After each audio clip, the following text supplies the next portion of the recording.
Now, the last part of our lesson has to do with 1 noons and 3 hays and 1 vavs and 3 hays. So we'll try to hit this as quickly as we can.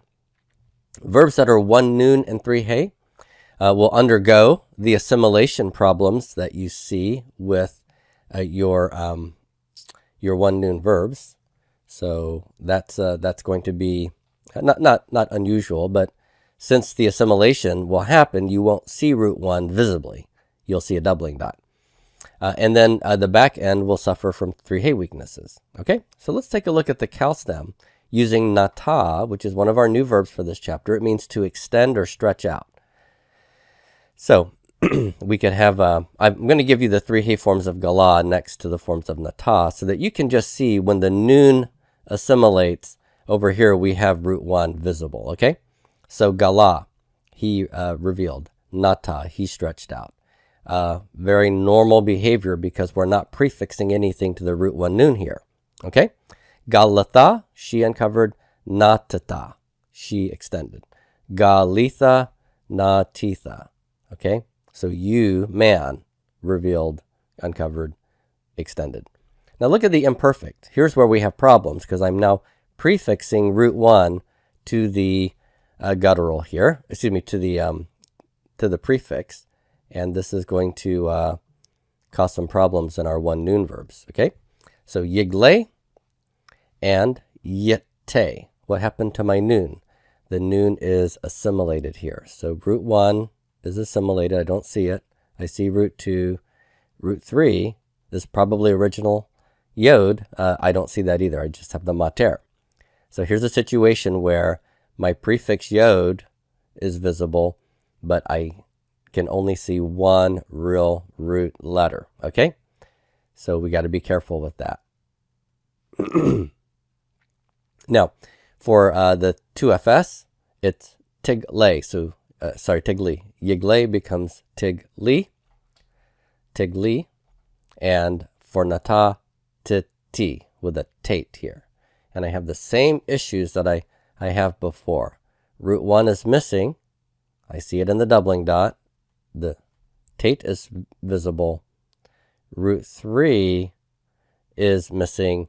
And the Keurig yod I'm seeing is the 2FS Keurig yod here, okay? That is the inflectional ending. It has nothing to do with the 3 hayness of root 3 verbs. All right, so I'm going to have to be careful with these.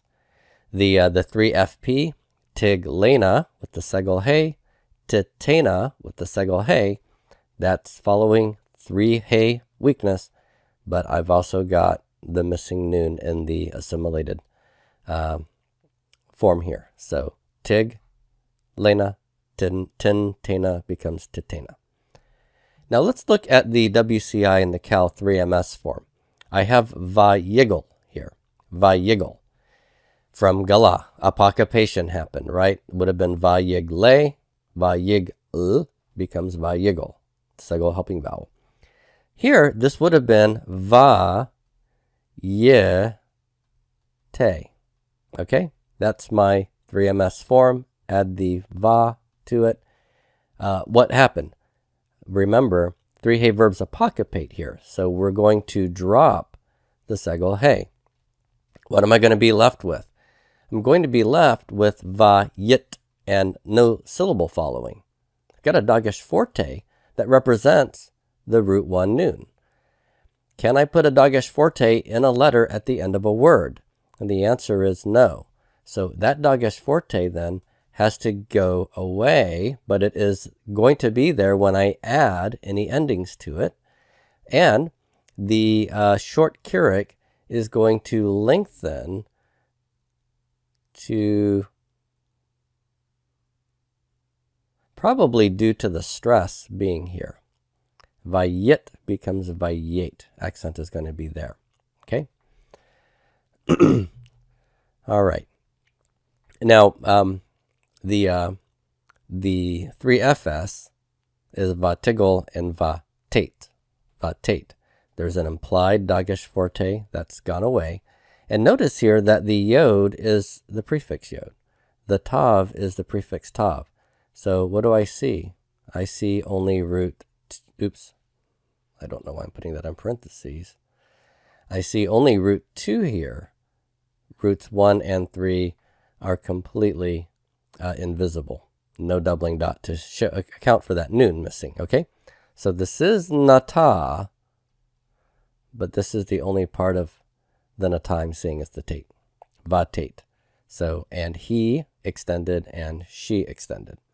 The justives are basically the WCI forms without the va, yate and tate, right? Just like with here, yiggle and tiggle. Sounds like a pair of cats or something. All right, the justive, yate, tate, and yatu. Notice here that when I add my 3MP shurik, as in yiglu, yate becomes yatu, the kirik reappears, the doubling dot reappears, okay? So now I see at least root 1 in the form of its dagesh forte. Root 2 visible, root 3 missing.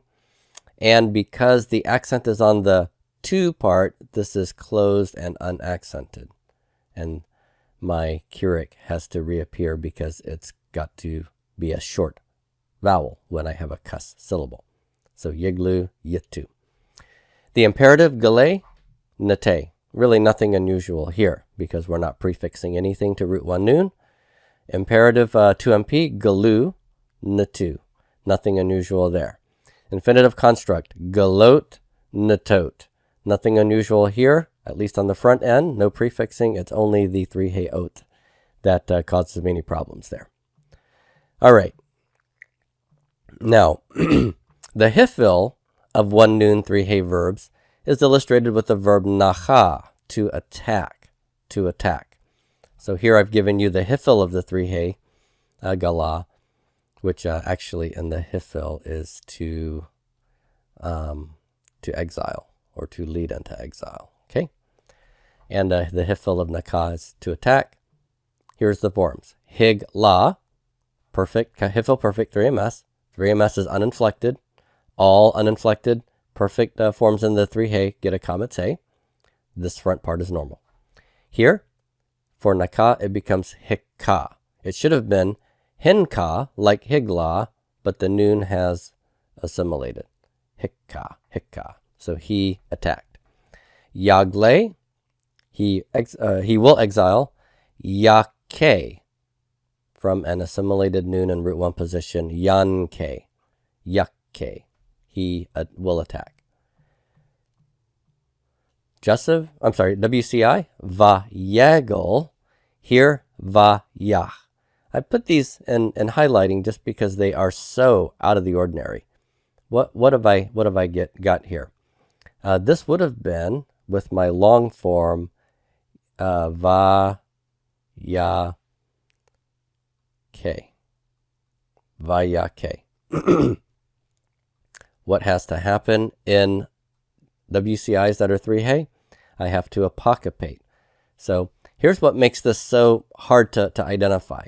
My cough now is medial here, but it's going to become final when I apocopape. So if I chop that off, I'm left with va yak.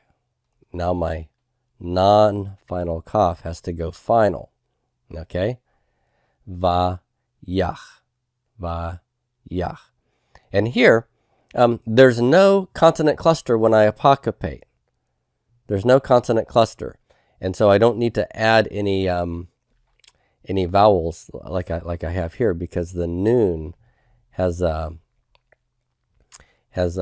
assimilated here. Okay, there should have been a doubling dot in that form, but I can't put my doubling dot in here at all. So what am I left with?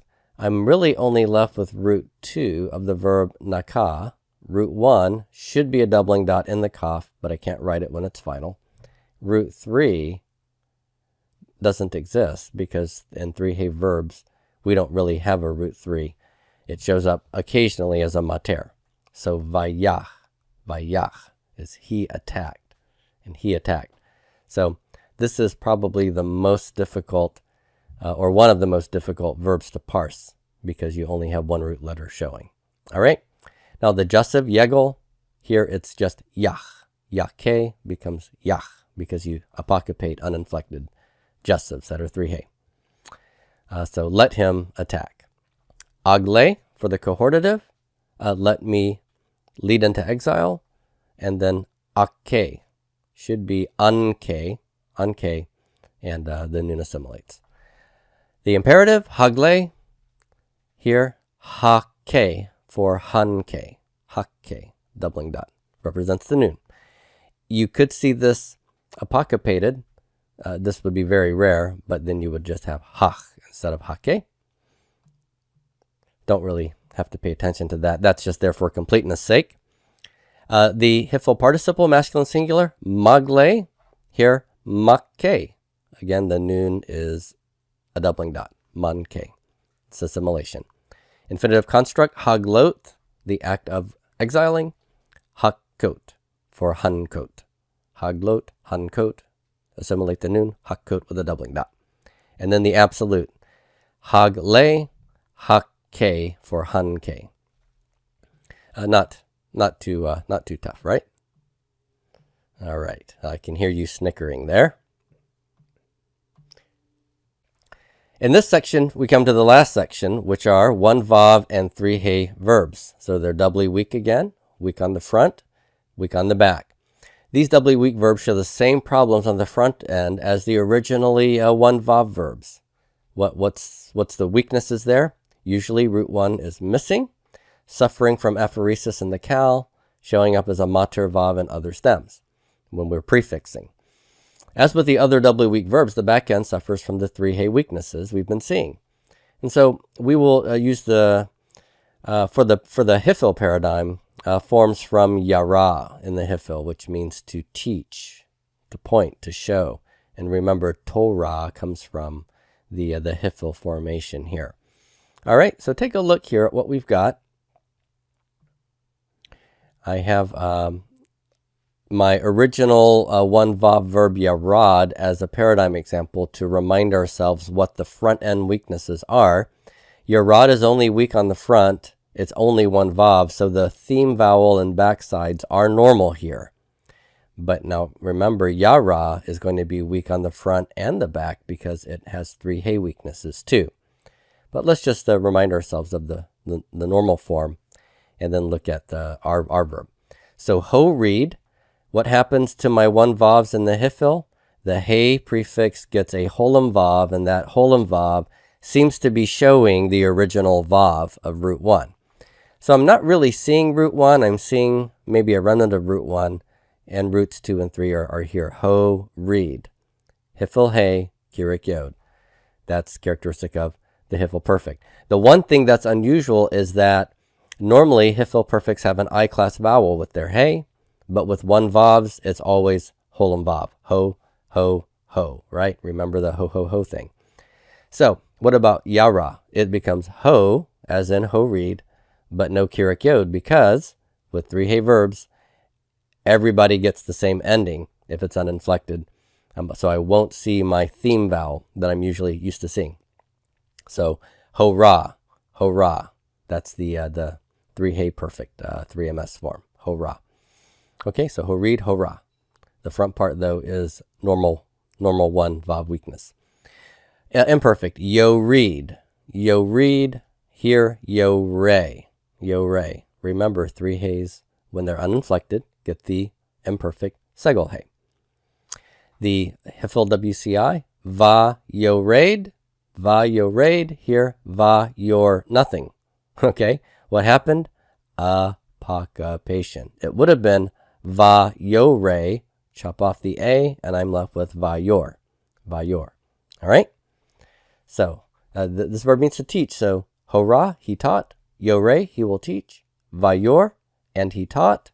The jussive, yo-raid, here, your, with apocupation. So, chop off that A on yo-re, and I've got your. Let him teach. O-rida, cohortative, 1 CS. O-re. The O part is normal here, okay? The ida is not. We have just segol he. The cohortative and the imperfect 1 CS will not look different from each other here. So this is let me teach. The imperative, ho-raid, the sere. Here, ho-ray with the sere hey. The ho parts are normal. Mo-read, participle. Mo-ray, participle. Eid, Kirik Yod, normal hifil, but I don't get to see my theme vowels in 3-hey verbs. So I got to just look at the front end if I'm going to parse this properly. Ho-read for the infinitive construct. Ho-wrote for the infinitive construct of yara, the act of teaching. So what do I see here? The hey is the hifil hey. The holam vav is a remnant of root 1. Root 2 is the resh of yara, right? And there is no root 3 visible. I just have the ot ending. So here I am only seeing one root letter in these forms. Okay, and then the hifil infinitive absolute, ho-raid and ho-ray. Sere hey for the infinitive absolute. All right, so those are your forms.